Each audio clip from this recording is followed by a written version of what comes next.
iranienne avec 30 degrés. Sur le reste du continent, à Libreville, sur la ligne de l'équateur, 30 degrés, 32 à Abidjan, Dakar un petit peu plus frais, 23 degrés sur le 93.8. Vous pouvez donc vous écouter Média. Allez, un petit coup d'œil sur l'Europe avec de la pluie et des nuages. À Paris, 14 degrés, tendu à Londres, 12 degrés, à remonte en ce qui concerne Rome, 20 degrés. En revanche, à Madrid, sur les hauteurs, eh bien, en Espagne, il fera froid aujourd'hui, 9 degrés, pas plus.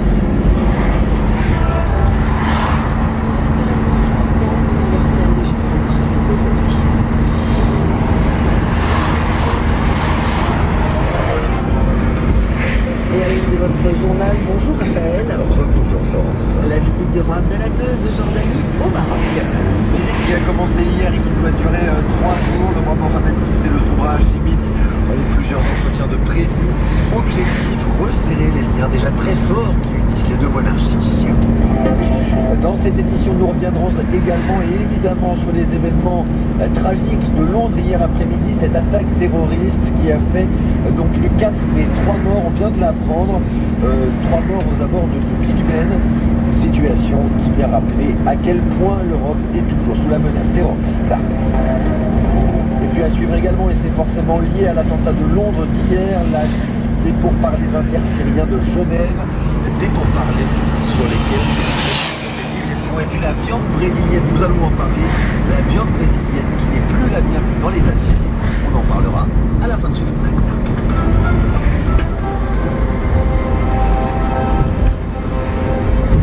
Et à la ligne donc Raphaël, la visite du roi Abdallah II de Jordanie au Maroc, elle a débuté hier. Oui, le souverain hachémite est arrivé dans l'après-midi à l'aéroport de Rabat Salé où il a été accueilli par le roi Mohamed VI accompagné du prince Moulay Rachid.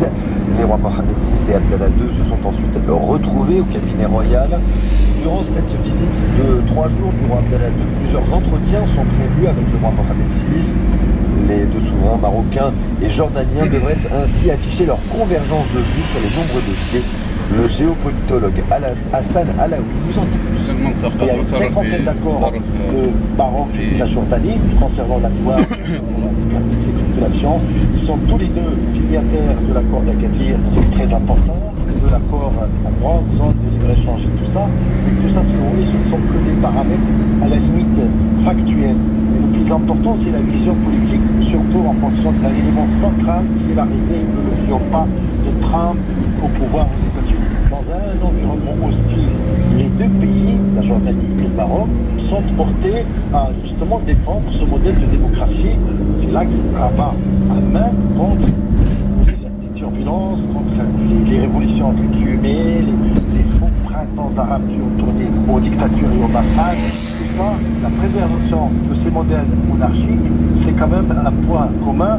Le géopolitologue Hassan Alaoui qui répondait à Pierre Pousset. Et j'ajoute qu'hier soir, Florence, le roi Mohamed VI a offert un dîner en l'honneur du roi Abdallah II de Jordanie et sa délégation. Plusieurs personnalités étaient invitées à ce dîner, comme le chef du gouvernement ou encore les présidents des deux chambres. Et c'est à la une de l'actualité internationale. Le temps qui s'est carrément arrêté hier dans le quartier de Westminster Abbey. C'était après à Londres, donc une attaque terroriste en tout début d'après-midi. Il était 14h40 quand sur le pont de Westminster, un homme a foncé avec sa voiture sur des passants avant d'attaquer quelques mètres plus loin le Parlement britannique. Cette fois, c'est avec un couteau qu'il a opéré, tuant notamment un policier avant d'être lui-même abattu. Le bilan a été revu à la presse ce matin. Je vous le disais, ça ne sont plus 4, mais seulement 3 personnes qui seraient mortes hier. 40 autres ont été blessés, parfois grièvement, comme ces 3 Français qui visitaient Londres avec leur France en Grande-Bretagne et Hélène. Le Parlement britannique verrouillé, le quartier de Westminster bouclé. En l'espace de quelques minutes, l'attaque terroriste a paralysé le bureau.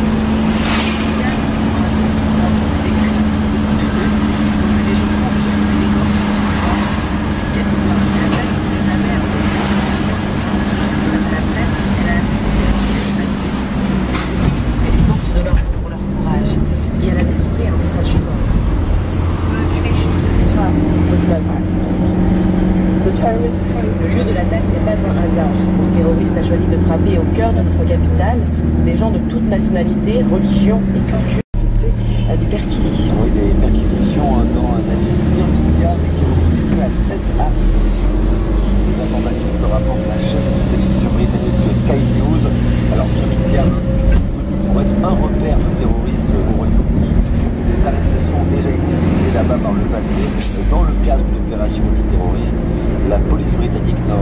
sera confirmé si ces perquisitions menées ce matin qui ont donné lieu à cette arrestation étaient liées à la tentative.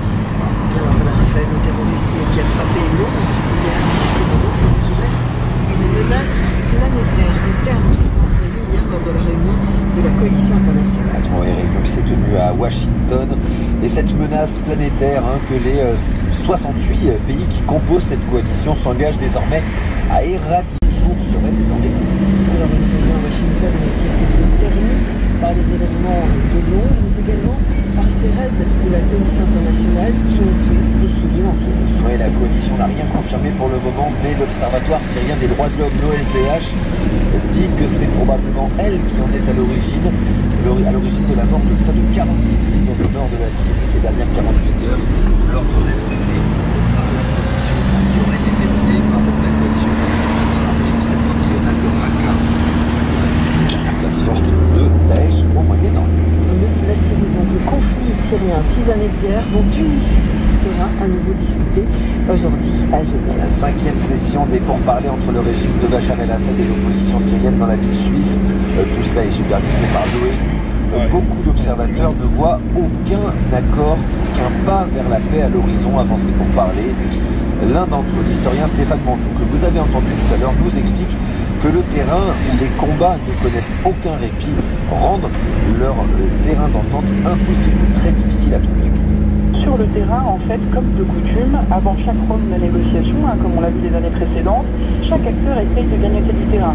Et en ce moment, ce qui est assez frappant, ce sont les offensives en fait que mène Hayat Tahrir al-Sham, c'est-à-dire la coalition qui s'est formée autour de l'ex-front al-Nusra, puisque donc il y a une offensive rebelle en cours majeure autour de Damas, et puis une offensive qui s'est déclenchée au nord de la ville de Hama, qui est tenue par le régime.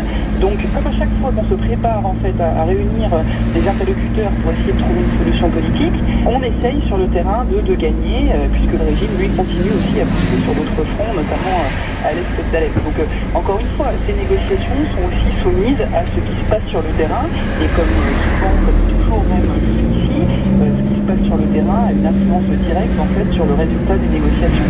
Stéphane Mantoux, c'était l'invité de la rédaction ce matin. On passe à l'actualité politique maintenant au Maghreb. Le président mauritanien Raphaël déterminé à faire passer sa réforme constitutionnelle. Oui, après le rejet de cette dernière par le Sénat qui prévoit cette nouvelle loi fondamentale qui prévoit notamment un changement de drapeau pour la suppression de ce même Sénat et d'autres institutions en Mauritanie, le président Mohamed Ould Abdelaziz a annoncé hier qu'il convoquerait un référendum pour faire adopter cette constitution. C'est le dernier pied juridique à cette disposition. Pas de date encore pour ce scrutin. Le président mauritanien évoquait seulement le délai le plus rapide possible.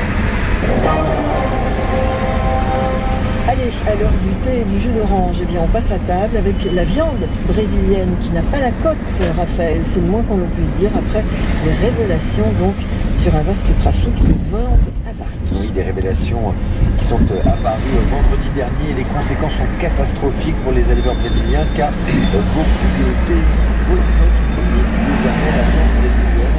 Le Brésil, pour rappel, c'est le premier exportateur mondial de volaille et le deuxième de viande bovine à Rio de Janeiro, à Rio de Janeiro.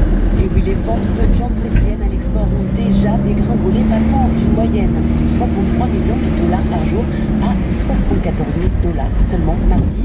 C'est la conséquence directe des restrictions décrétées par une douzaine de pays, dont la Chine, le Mexique ou encore l'Algérie, suite au démantèlement vendredi d'un réseau de corruption par la police fédérale. Plusieurs industriels auraient maquillé puis vendu de la viande avariée, périmée, avec la complicité d'agents de contrôle sanitaire.